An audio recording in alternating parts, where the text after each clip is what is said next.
কাল তো জামাই ষষ্ঠী। কালকের দিনে জামাইদের আরও বেশি করে যত্নে আদরে মুড়ে দেওয়া হবে। চলো আজকে জামাই ষষ্ঠীর একটা শপিং ব্লগ তোমাদের সাথে শেয়ার করি ছোট্ট ছোট্ট করে।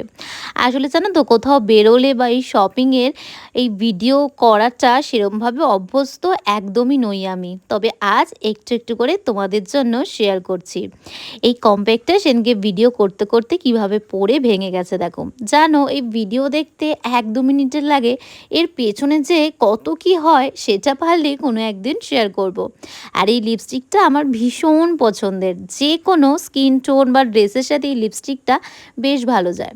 রাহুল চলে এসেছিল অফিস থেকে, আর এখানে ক্যামেরা সেট করব বলে বেল বাজিয়ে যাচ্ছে, ও দেরি হয়ে যাচ্ছে, আমি তাই নিয়ে দৌড়াদৌড়ি।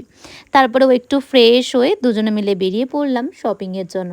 জানো তো, একটা সময় ছিল অফিসের জন্য রোজ বেরোতে হতো সোম থেকে শনি, তারপরে সেটা হলো সোম থেকে শুক্র, আবার ওই যে শনি রবিবার যেটা ছিল সেটাও আবার বেরোতাম কিছু না কিছুর জন্য। এখন ম্যাক্সিমাম বাড়িতেই থাকা হয়, বেরোলে একটু যেন অন্যরকমই লাগে, এই রেডি হতে হবে, এই বেরোতে হবে।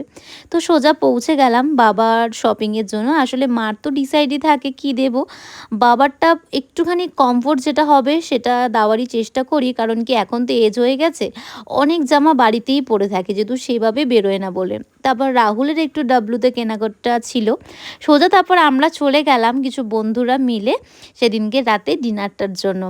আমার কিছু পার্টিকুলার মানুষই আছে যাদের সাথে বসলে আড্ডা দিলে আমার আর কোনো কিছুর দিকে খেয়ালই থাকে না। আর রাহুলের এই ক্লিপটা নেওয়ার একটাই উদ্দেশ্য, মাটন খেতে ভীষণ ভালোবাসে। মাটনটা কিরম মনোযোগ সহকারে নিজের প্লেটে সাজিয়ে নিচ্ছে। আইসক্রিমের সাথেই ডিনারটা শেষ হলো।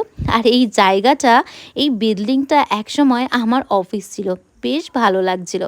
লাস্টে একটা মিষ্টি পান খেয়ে সবাই মিলে ফিরলাম বাড়ি। চলো আজ এইটুকুই।